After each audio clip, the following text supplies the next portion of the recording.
Assalamualaikum warahmatullahi wabarakatuh.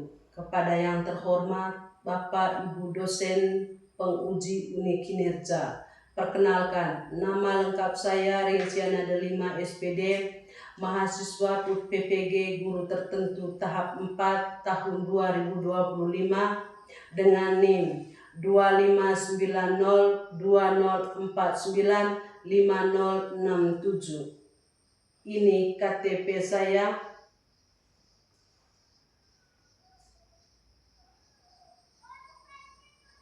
Dan ini bukti lapor diri saya. Demikian perkenalan singkat saya. Sekian dan terima kasih. Assalamualaikum warahmatullahi wabarakatuh. Selamat menyaksikan.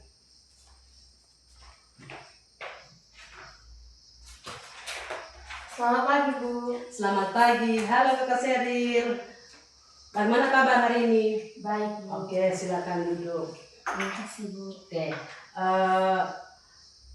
Sebelum kita melakukan kegiatan kita pada kesempatan ini, saya minta Adik Seril untuk memimpin kita dalam doa.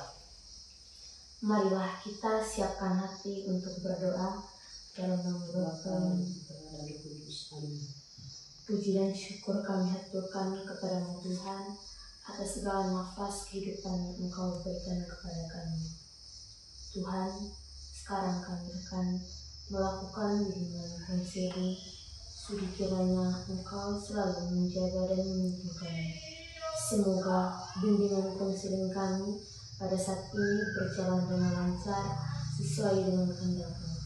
Kami yakin dan percaya bahwa Engkau selalu menyertai dan selalu mendukung kami. Itu saja doa dan harapan kami. Mari kita satukan doa ini dengan doa yang diajarkan oleh Bapa kita Yesus Kristus. Bapa kami yang ada di surga, dimuliakanlah nama-Mu. Datanglah kerajaan-Mu, jadilah kehendak-Mu atas bumi seperti di surga.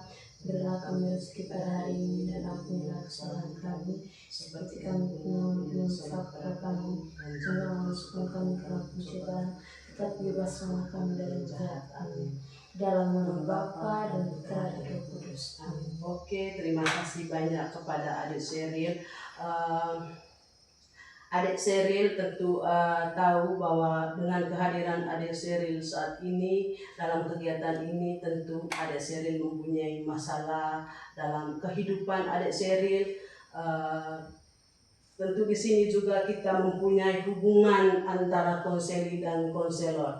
Nah, di sini nanti kita akan mempunyai peran masing-masing, bahwa saya adalah konselor dan Adik Seril adalah konseli, di mana nanti Adik Seril menceritakan semua masalah yang dialami oleh Adik Seril, baik itu masalah pribadi, masalah belajar, masalah karir, atau masalah sosial.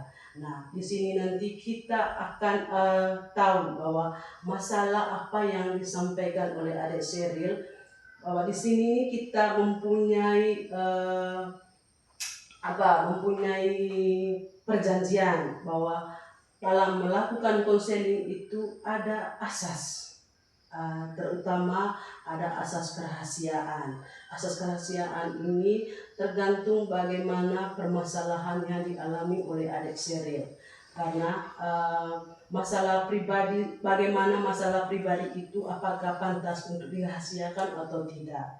Nah, yang saya mau sampaikan saat ini, saya minta Adik Seril pada kesempatan ini menceritakan semua apa yang menjadi masalah Adik Seril selama ini.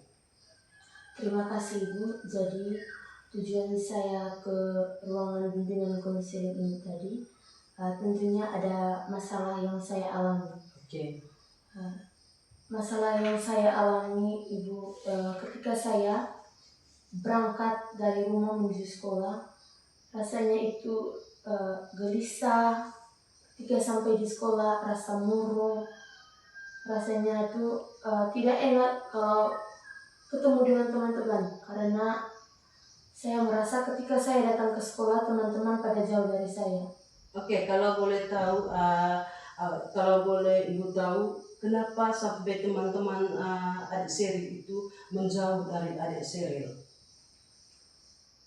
Mereka menjauh dari saya tentunya ada sikap atau perilaku saya yang berkenan di hati teman-teman sekelas.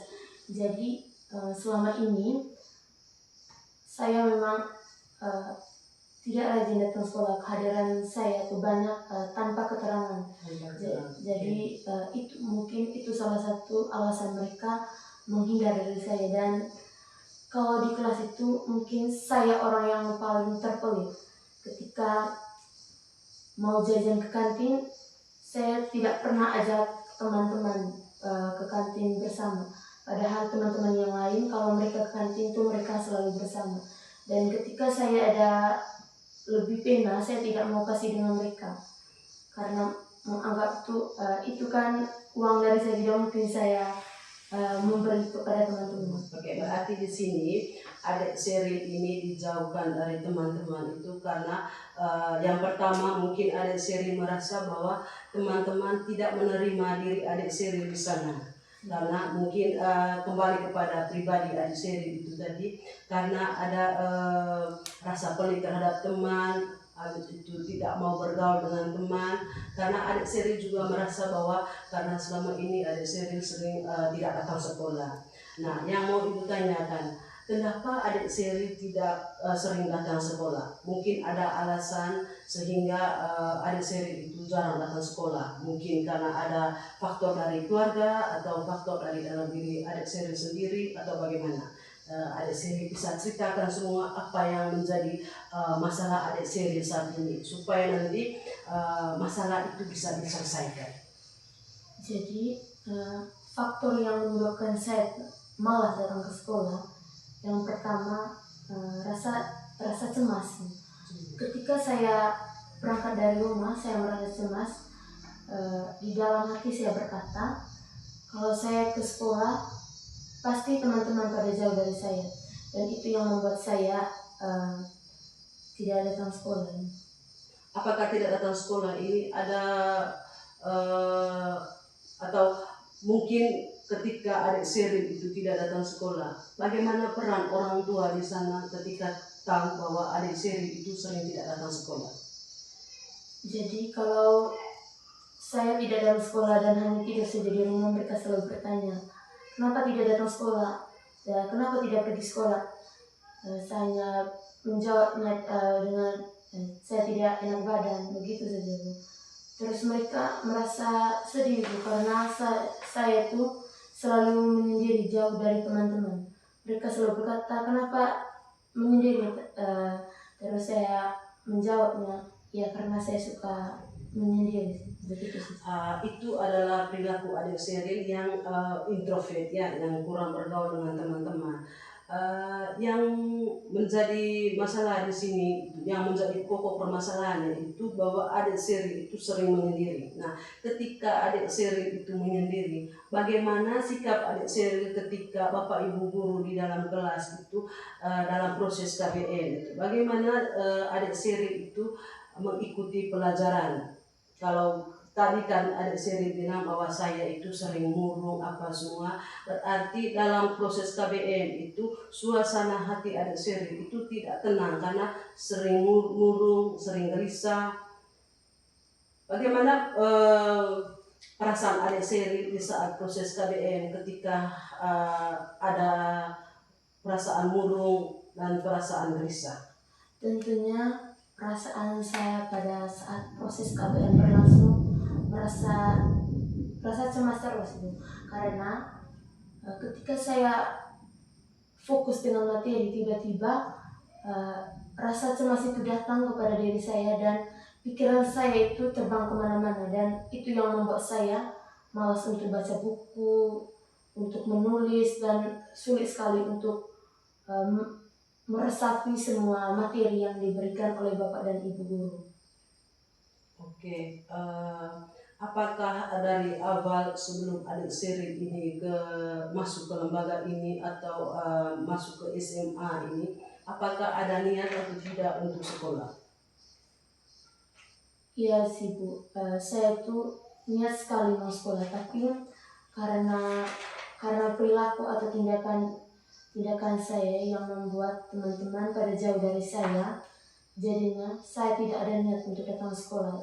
Saya merasa malas, beda dengan waktu SMP dan SD. Saya tuh rajin datang sekolah karena ya tentang kehadiran itu tadi. Pada saat SMA ini banyak masalah yang membuat saya malas datang ke sekolah. Oke. Karena tadi adik Seri sampaikan bahwa adik Seri itu sering menyendiri. Yang saya mau tanyakan, ketika nanti di dalam proses KBM ada bapak ibu guru yang memberikan tugas untuk dikerjakan dalam suatu kelompok. Karena tadi adik Seri itu sampaikan bahwa di dalam kelas itu sering murung dan sering menyendiri. Yang saya mau tanyakan, bagaimana sikap adik Sheryl dan bagaimana perasaan adik Sheryl ketika nanti bapak ibu guru masuk kelas dan memberikan salah satu tugas yang harus dikerjakan dalam bentuk kelompok. Jadi ada bapak ibu guru yang memberikan tugas dalam model diskusi kelompok, tetapi saya pilih untuk bekerja secara tersendiri. Karena saya rasa ketika saya bergabung dalam suatu kelompok, sudah pasti teman-teman pada jauh dari saya, dan itu yang membuat saya merasa sedih, dan saya hanya berpikir sendiri dan kerja sendiri itu lebih baik. Dan ketika saya mengerjakan itu, tentunya saya konsultasi dulu kepada bapak dan ibu guru mata pelajaran, dan saya minta kesepakatan dari dia, karena tentu alasannya tadi itu. Kalau saya bergabung dalam diskusi kelompok teman-teman pada jauh dari saya, itu yang membuat saya pilih untuk bekerja sendiri dalam tugas kelompok yang diberikan oleh bapak dan ibu guru. Oke, itu tadi kalau ada kerjaan tugas kelompok berarti adik Sheryl minta kesepakatan kepada bapak ibu guru untuk bisa dikerjakan sendiri. Nah, di sini nanti syukur kalau bapak ibu guru terima, dan ada juga bapak ibu guru yang tidak terima. Bagaimana sikap adik Sheryl ketika ada bapak ibu guru yang tidak terima untuk yang pada awalnya itu harus dikerjakan dalam kelompok, tetapi adik Sheryl mati-matian minta untuk kerja sendiri. Bagaimana adik Sheryl bisa kerja sendiri tanpa persetujuan dari bapak ibu guru mata pelajaran? Memang sih Ibu, diskusi kelompok itu sangat penting, tapi ketika bapak dan ibu guru mata pelajaran memberikan tugas kelompok dan harus dikerjakan dalam kelompok, saya berdiskusi dengan bapak dan ibu guru mata pelajaran untuk melakukan berdiskusi mengenai masalah yang saya alami, bahwa saya memilih untuk bekerja tugas kelompok dan saya harus mengerjakannya secara tersendiri. Terus saya diskusi dengan mereka, dan puji Tuhan banyak guru-guru yang memahami itu semua. Berarti di sini adik Sheryl juga masalah yang dihadapi oleh adik Sheryl itu juga banyak yang diterima oleh bapak ibu guru, tetapi bapak ibu guru mata pelajaran juga tentu tidak tahu bahwa yang dialami oleh adik Sheryl ini adalah masalah yang sangat-sangat perlu diselesaikan. Karena sampai kapanpun ketika bapak ibu guru itu masuk kelas dan memberikan tugas kelompok, tetapi adik Sheryl selalu minta untuk kerja sendiri. Nah, berarti di sini bapak ibu guru belum tahu bahwa itu akan menjadi sebuah persoalan atau masalah yang dihadapi oleh adik Sheryl. Nah, puji syukur dan puji Tuhan dengan kehadiran adik Sheryl di ruangan ini untuk menyelesaikan masalah yang dihadapi oleh adik Sheryl. Semoga dengan proses konseling saat ini masalah ini bisa teratasi. Nah, yang adik Sheryl alami selama ini di kelas itu, bagaimana tanggapan teman-teman ketika Bapak Ibu guru mengizinkan atau mengiyakan adik Sheryl untuk melaksanakan tugas kelompok itu, tetapi dikerjakan tersendiri. Bagaimana tanggapan dari teman-teman?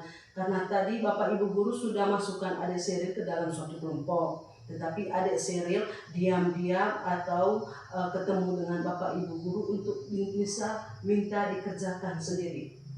Bagaimana tanggapan dari teman kelompok? Teman kelompok hanya berprotes saja, kenapa saya mengerjakan tugasnya secara individu sedangkan mereka secara kelompok. Jadi saya di situ hanya diam saja karena mereka juga mungkin merasa agak lain kalau dekat dengan saya, dan itu yang merasa teman-teman pada jauh dari saya. Dan tanggapan mereka terhadap masalah saya ini, mereka terbiasa saja karena mereka juga tahu apa akibat jika satu kelompok dengan saya, dan mungkin mereka merasa bahwa saya tidak bisa mengerjakan tugas yang diberikan oleh Bapak dan Ibu guru bersama-sama dengan mereka. Berarti ketika adik Sheryl sudah dibagikan dalam satu kelompok, adik Sheryl sudah merasa bahwa dengan kehadiran saya di kelompok ini nanti mungkin dari teman-teman beranggap bahwa saya tidak bisa kerja. Karena mengapa teman-teman beranggapan seperti itu? Karena kembali ke awal tadi itu, karena adik Sheryl itu orangnya menyendiri. Dalam pikirannya teman-teman bahwa adik Sheryl ini sering menyendiri. Tidak mungkin adik Sheryl nanti ketika bergabung dalam suatu kelompok itu hanya hadir sebagai pribadi saja, tidak memberikan masukan atau tidak memberikan suatu pikiran terhadap diskusi kelompok. Nah, ketika teman-teman itu selalu mengolok atau memberikan tanggapan seperti itu, bagaimana perasaan adik Sheryl? Perasaannya saya tentunya sedih, Bu. Karena dimana saya merasa tersendiri dan saya merasa diolok-olok sama teman-teman, dan itu yang menyebabkan saya malas datang sekolah. Ketika saya ke sekolah, dari rumah ke sekolah, tentunya pada saat melangkahkan kaki dari rumah, saya langsung berpikir begini, percuma saja saya datang ke sekolah kalau sampai di sekolah hanya murung, hanya kerja yang tidak jelas, dan membuat teman-teman merasa tidak nyaman dengan kehadiran saya. Itu yang menyebabkan saya malas datang ke sekolah. Ketika di dalam kelas itu, kalau adik Sheryl sering murung, karena pada saat itu tentu hati dan perasaan adik Sheryl itu melihat teman-teman, ketika teman-teman itu bergabung, habis itu sering bergaul dengan teman atau suka rame-rame di dalam kelas. Bagaimana situasi atau bagaimana perasaan adik Sheryl ketika melihat teman-teman seperti itu? Tentunya saya merasa iri sekali dengan mereka, Ibu, karena banyak teman-teman yang sekelas dengan saya sekarang ini pada saat SMA ini. Banyak ada juga yang satu kelas dengan saya waktu SMP. Mereka itu dekat sekali dengan saya waktu SMP, bahkan kami selalu bersama-sama di saat sedih maupun senang. Tetapi kenapa pada saat SMA ini mereka selalu menjauh dari saya? Mungkin itu tadi bukan karena perilaku atau tindakan saya yang membuat mereka jauh dari saya. Dan saya sangat iri sekali melihat sahabat saya atau teman saya yang dari SMP yang dekat dengan teman-teman dari luar. Saya merasa iri sekali, artinya iri sekali. Timbulnya perasaan iri dari adik Sheryl tadi itu karena awalnya itu teman-teman mungkin yang dari SMP atau SD itu selalu melihat adik Sheryl itu sering tidak datang sekolah, sehingga dari situ mereka berpikir, untuk apa saya teman dengan Sheryl. Nah, ketika mereka lihat bahwa Sheryl ini sudah ada perubahan, mereka juga akan menganggap diri bahwa Sheryl ini akan menjauh dari kita, sehingga mereka juga akan menjauh dari adik Sheryl. Karena itu tadi mereka juga mungkin berpikir bahwa tidak baik kalau teman dengan Sheryl, karena adik Sheryl itu sering tidak datang sekolah. Tentu dalam diri mereka tidak mau bergaul dalam hal-hal yang negatif seperti itu tadi. Karena adik Sheryl sering malas ke sekolah, karena adik Sheryl itu sering murung, karena adik Sheryl itu sering murung di dalam kelas. Nah, yang menjadi pokok persoalan atau masalah yang dihadapi oleh adik Sheryl tadi ini adalah bahwa adik Sheryl itu tidak ada niat untuk datang sekolah dan sering terisolir oleh teman-teman. Yang saya mau tekankan di sini, yang pertama tadi itu berkaitan dengan malas datang sekolah. Kalau adik Sheryl itu punya niat untuk tidak datang sekolah, coba alihkan semua perasaan ataupun hal-hal yang membuat adik Sheryl itu tidak ada niat datang sekolah. Contoh, misalnya pagi itu adik Sheryl rencana tidak mau datang sekolah, tetapi adik Sheryl harus punya pikiran bahwa kalau saya tidak ke sekolah sebentar, otomatis materi yang yang ada pada hari ini tidak saya dapat. Atau mungkin adik Sheryl bisa berikan solusi. Mungkin adik Sheryl dengan kita tadi melakukan konseling seperti ini, adik Sheryl dengan perlahan sudah memberikan mendapatkan gambaran bahwa masalah yang saya hadapi sekarang ini, supaya tidak terjadi seperti ini, berarti solusi atau jalan keluarnya seperti ini. Adik Sheryl bisa ceritakan kepada ibu seperti apa penyelesaian atau solusi dari masalah yang dihadapi oleh adik Sheryl, sebelum nanti dari ibu yang lebih memperjelaskan solusinya bagaimana. Jadi awalnya tadi ibu ketika dari kelas, saya merasa takut sekali menghadap yang namanya ruangan bimbingan konseling. Tetapi setelah sampai di sini dengan melihat stiker-stiker yang atau emoji yang ada di sini, saya merasa senang dan lega karena melalui bimbingan konseling ini tadi, masalah yang ada pada diri saya sudah mulai di puncaknya, mau selesai sudah masalahnya, Bu. Dan ketika saya masuk di sini, saya merasa lega dari semua masalah yang ada pada diri saya.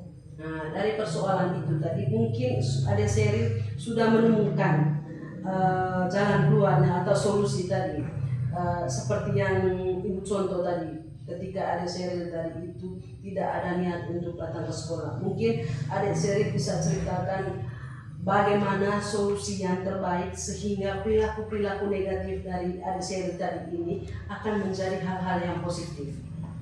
Jadi solusi yang saya lakukan yang pertama, saya tidak pelit dengan teman-teman dan saya harus melakukan tindakan saling memberi atau membagi-bagikan kepada orang lain.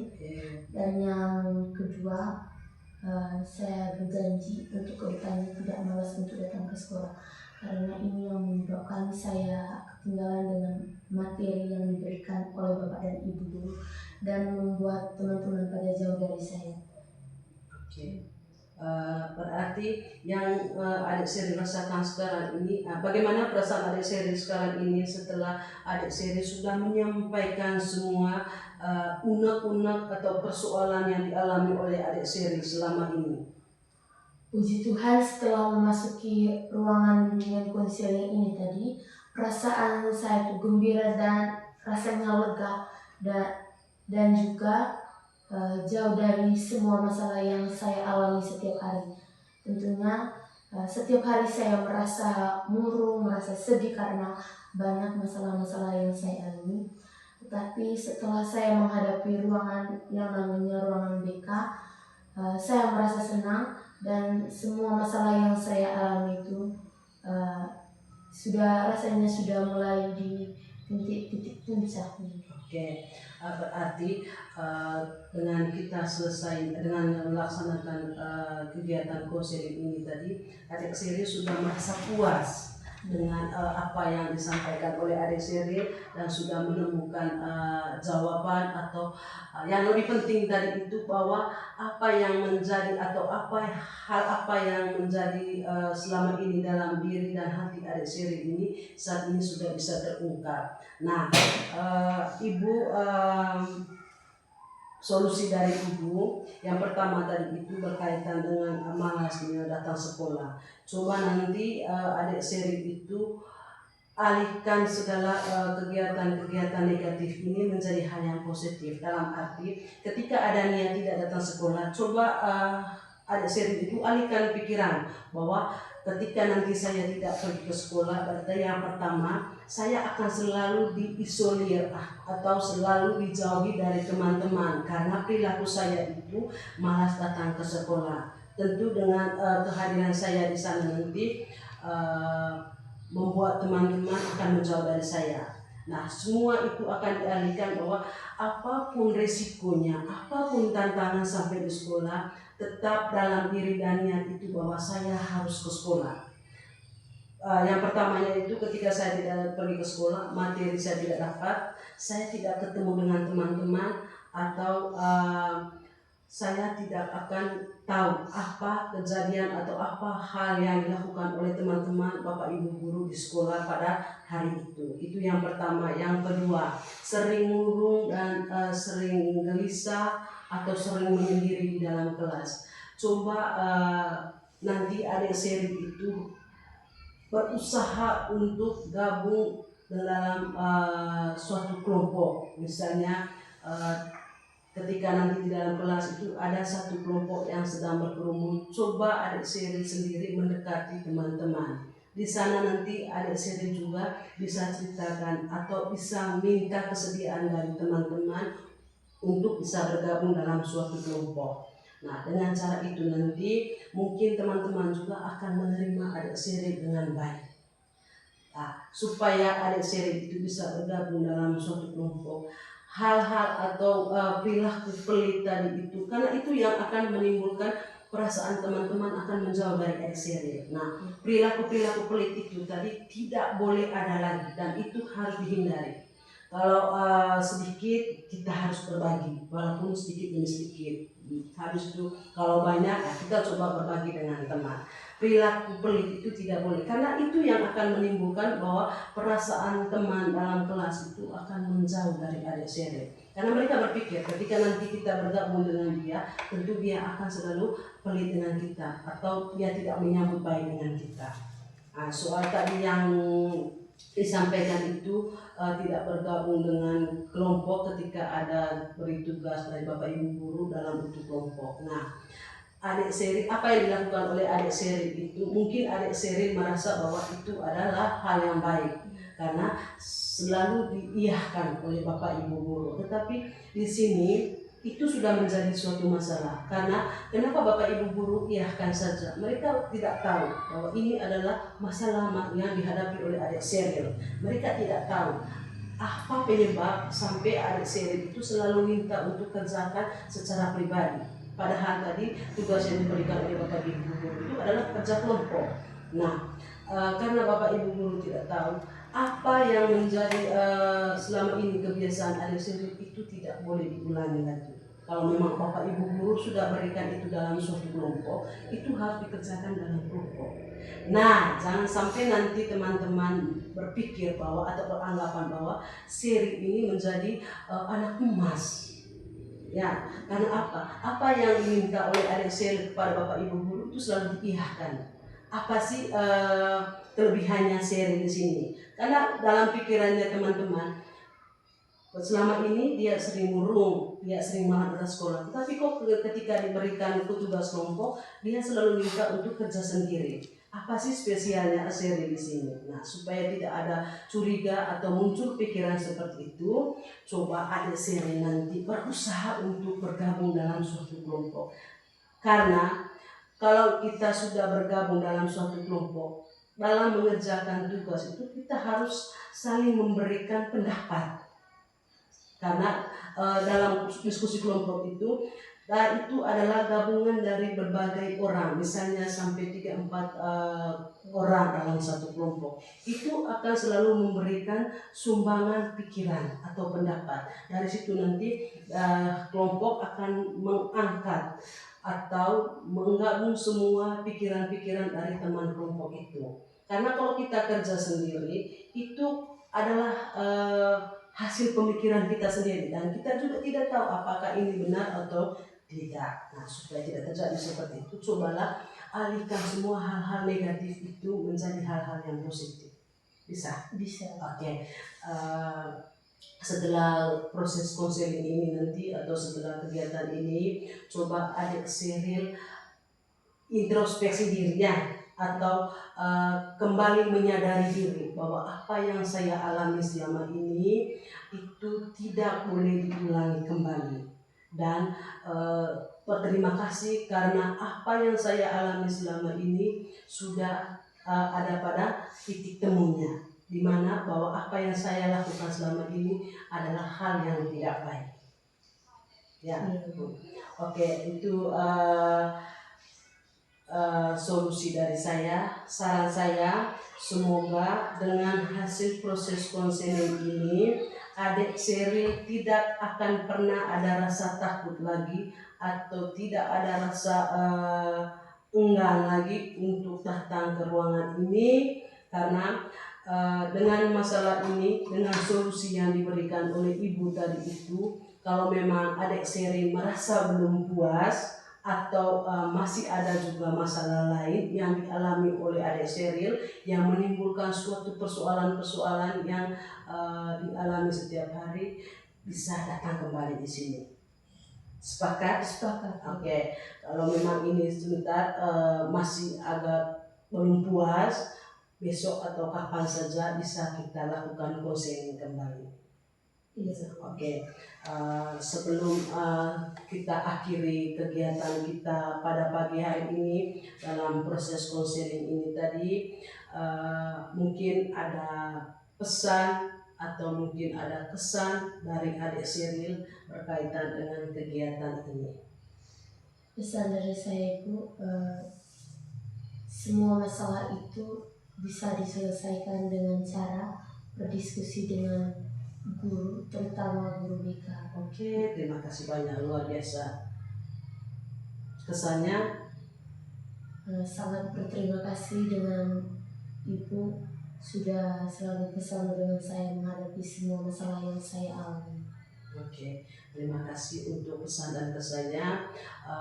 Harapannya tadi itu, apapun masalah yang dialami oleh adik Sheryl itu ataupun siswa-siswa lain, semoga juga dengan selesainya proses konseling ini, adik Sheryl bisa menceritakan ke teman bahwa kalau ada masalah itu kita harus bisa mencari solusinya kepada orang yang lebih tahu. Misalnya tadi itu kepada guru BK atau konselor. Nah, sebelum kita selesai kegiatan kita ini, kita tutupi kegiatan kita dengan berdoa penutup. Marilah kita siapkan hati untuk berdoa.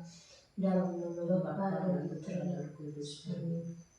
Allah Bapa di dalam surga, puji dan syukur kami haturkan atas kehadiran-Mu, atas segala perlindungan-Mu. Kami juga berterima kasih kepada-Mu atas segala kegiatan yang kami lakukan. Semoga kegiatan yang kami lakukan dapat bermanfaat bagi diri kami sendiri dan juga bagi masa depan kami. Mari kita satukan doa kita pada pagi hari ini dengan doa yang diajarkan oleh Kristus Yesus sendiri. Bapa kami yang ada di surga, dimuliakanlah namamu, datanglah kerajaan-Mu, jadilah kehendak-Mu di atas bumi seperti di surga. Berilah kami rezeki pada hari ini dan ampunilah kesalahan kami, seperti kami pun mengampuni dosa kepada kami, dan jangan masuk kami ke dalam pencobaan, tetapi bebaskanlah kami dari yang jahat. Dalam nama Bapa dan Putra dan Roh Kudus. Amin. Oke, selamat pagi, terima kasih. Semoga semangat selalu. Semangat. Semangat. Oke, terima kasih. Terima kasih, Bu.